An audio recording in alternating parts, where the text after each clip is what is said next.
Nabigla ang buong showbiz world nang kumalat ang balitang biglang bumagsak si Gerald Sibayan sa isang private event sa Quezon City noong nakarang linggo. Ayon sa mga saksi, tila nawalan siya ng malay matapos makatanggap ng isang tawag at mula noon hindi na matahimik ang mga fans.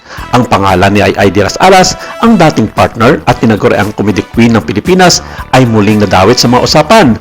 Noong una, ang relasyon ni Ai at Gerald ay isa sa mga pinaka-pinag-uusapan love stories sa showbiz. Sa kabila ng malaking agwat ng kanilang edad, ipinakita nilang kayang lumaban ang tunay na pag-ibig sa lahat ng intriga. Nagpakasal sila sa Amerika at maraming manetizens sa humanga sa katatagan nila bilang mag-asawa. Ngunit, sa likod ng mga ngiti at sweet post, unti-unting may pumutok na isyu, mga hindi pagkakaunawaan, mga selos at umano'y problema sa pera.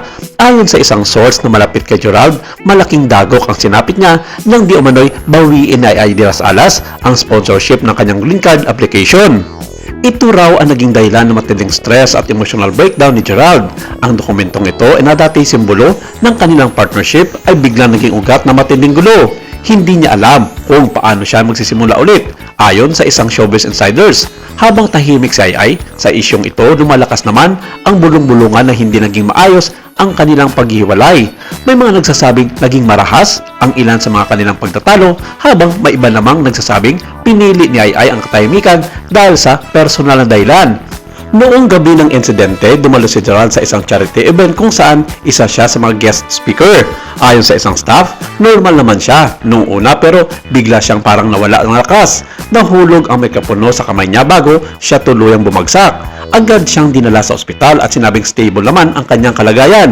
Ngunit ang tanong na lahat, ano ang nagtulak sa kanya sa ganitong sitwasyon? Isa sa mga unang nagbigay ng payag ay ang dating kasama ni Gerald sa sports industry. Ayon dito, matagal ng stress si Gerald. Matindi ang pinagdadaanan niya, hindi lang sa career pati sa personal life niya. He was trying to be strong pero minsan hindi na talaga kaya. Isang kilalang entertainment columnist ang nagsabi naman, may mga bagay na hindi natin alam. Minsan, yung mga nakikita nating masaya sa labas, yun pala ang pinakawasak sa loob. Habang nag-viral ang balita, napansin ng mga netizens ang mga cryptic post ni Ai de las Alas sa kanyang Instagram account. Isang quote ang pinost niya ilang araw matapos ang pag-collapse ni Gerald. You can't save everyone, especially those who choose to drown. Marami ang nag-speculate dito na ito ay patama sa dating asawa. Ngunit tulad ng dati, pinili ni Ai na huwag magsalita ng direkta tungkol sa issue. Totoo bang binawi ni Ai ang sponsorship ng green card ni Gerald?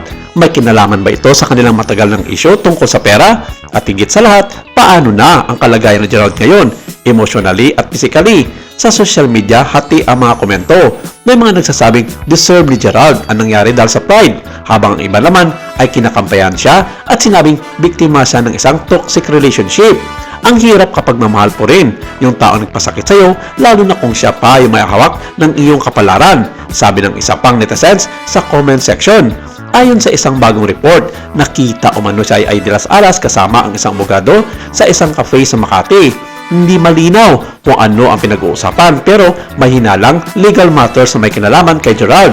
Samantala, sinasabing patuloy pa rin sa pag-recover si Gerald at kasalukuyang inalagaan ng kanyang mga malalapit na kaibigan.